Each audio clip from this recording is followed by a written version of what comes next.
विदेश मंत्री एस जयशंकर का बयान तो तिल मिलाए पाकिस्तान। जी हां, आपको बता दें कि एक इंटरव्यू के दौरान एस जयशंकर ने आसिम मुनीर के बारे में पूछे गए एक सवाल का जवाब देते हुए कहा था कि पाकिस्तान में आज जो हो रहा है वो इसके 80 साल पुराने इतिहास का एक प्रतिबिंब है।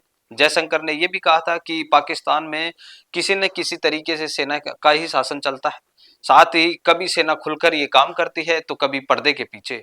जिसके बाद पाकिस्तान के विदेश मंत्रालय के प्रवक्ता ताहिर अद्दावी ने कहा कि यह पाकिस्तान एक जिम्मेदार देश है और उसकी सभी संस्थाएं जिनमें सशस्त्र बल भी शामिल हैं वो सभी स्वतंत्र हैं, राष्ट्रीय सुरक्षा के मजबूत स्तंभ हैं। ये संस्थाएं देश की संप्रभुता और क्षेत्रीय अखंडता की रक्षा के लिए प्रतिबद्ध है। प्रवक्ता ने कहा कि मई 2025 के संघर्ष में साफ तौर पर पाकिस्तान सेना की पेशेवर क्षमता और मातृभूमि की रक्षा में उनके संकल्प को साबित कर दिया है। कोई भी दुष्प्रचार अभियान इस सच्चाई को नकार नहीं सकता। उन्होंने कहा पाकिस्तान की संस्थाएं और नेतृत्व को बदनाम करने की भारतीय नेतृत्व की कोशिशें एक सुनियोजित दुष्प्रचार अभियान का हिस्सा है। भारत की अस्थिर करने वाली गतिविधियों और पाकिस्तान में राज्य प्रायोजित आतंकवाद से ध्यान भटकाना है। रुकिए और जरा ध्यान से सुनिए। क्या आप हमारी इन खबरों से अपने व्यापार को भी बढ़ाना चाहते हैं? तो आप भी खबरों के दौरान इस तरह के एलिमेंट्स पर अपना विज्ञापन दे सकते हैं, या फिर ऐसे खबर के 1 मिनट बाद अपना पूरा विज्ञापन डलवाएं, जो कि 8 लाख से ज्यादा सब्सक्राइबर्स और फॉलोअर्स वाले द फैक्ट इंडिया चैनल्स और पेजेस से राजस्थान के कोने कोने में पहुंचेगा और इससे आपका व्यापार, ब्रांड सब कुछ बढ़ेगा। भारत के विदेश मंत्री एस जयशंकर ने एक सवाल के जवाब में कहा था कि जिस तरह से अच्छे आतंकवादी और बुरे आतंकवादी जैसी बातें की जाती है, इसी तरीके से अच्छे सैन्य और उतने ही अच्छे सैन्य नेता नहीं होने की बात भी की जाती है। जयशंकर ने भारत पाकिस्तान के मुद्दे और पाकिस्तान के chief of defence forces field marshal Asim Munir से जुड़े सवाल पर यह बात करते हुए टिप्पणी की थी। जयशंकर ने पूछा गया था कि पाकिस्तान में नए चीफ ऑफ डिफेंस फोर्सेज के हाथ में जिस तरह सत्ता का बहुत ज्यादा केंद्रीकरण देखा जा रहा है, उस पर आपका क्या आकलन है? तो आसिम मुनीर का इतनी गहराई से सत्ता में धंसे होने का भारत को फायदा है या नुकसान? एस जयशंकर ने इस बयान पर कहा था कि भारत के लिए पाकिस्तानी सेना हमेशा एक वास्तविकता की तरह रही है। उन्होंने कहा कि हमारी अधिकांश समस्याएं वहीं से पैदा होती हैं। उनसे पूछा गया है कि क्या भारत कूटनीति रूप में किसी बॉक्स में फंस गया है?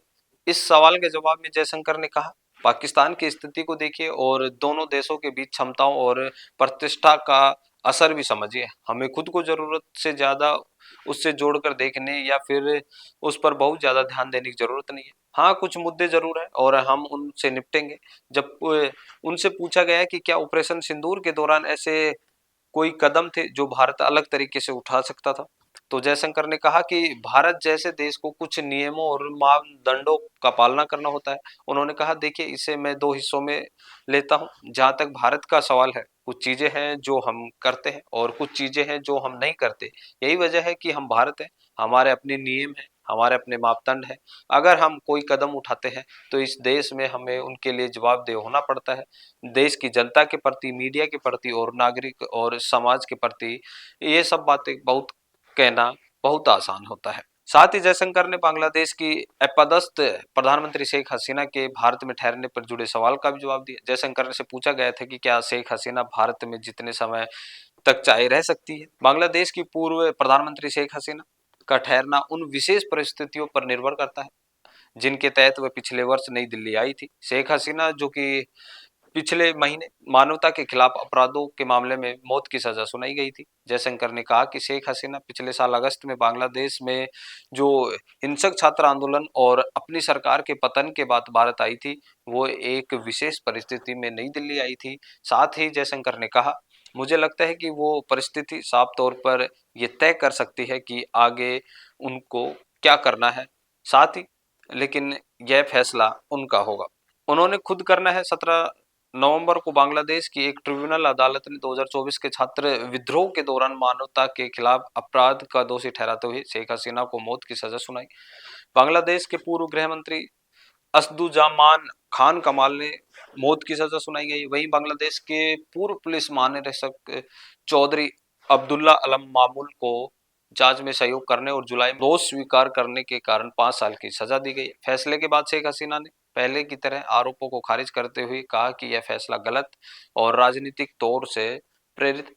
इस पर बांग्लादेश ने शेख हसीना और पूर्व गृह मंत्री असदुज्जमान कमाल खान को प्रत्यर्पण करने पर भारत से आग्रह किया। ढाका के प्रत्यर्पण संधि का हवाला देते हुए कहा कि नई दिल्ली दोनों नेताओं को लौटाने के लिए बाध्य है। भारत ने इस मामले पर प्रतिक्रिया देते हुए कहा कि इस फैसले पर ध्यान दिया है। विदेश मंत्रालय के बयान में कहा गया है कि करीबी पड़ोसी के रूप में भारत बांग्लादेश की जनता के सर्वोत्तम हितों के लिए प्रतिबद्ध है, जिसमें शांति, लोकतंत्र, समावेश और स्थिरता शामिल है।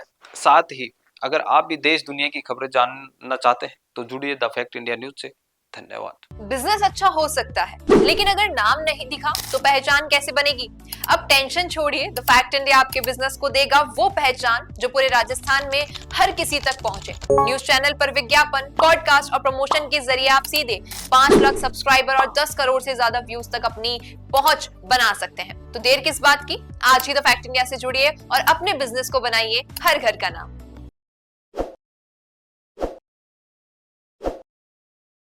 ताज़ा खबरों के लिए विजिट करें द फैक्ट इंडिया की वेबसाइट और डाउनलोड करें द फैक्ट इंडिया ऐप।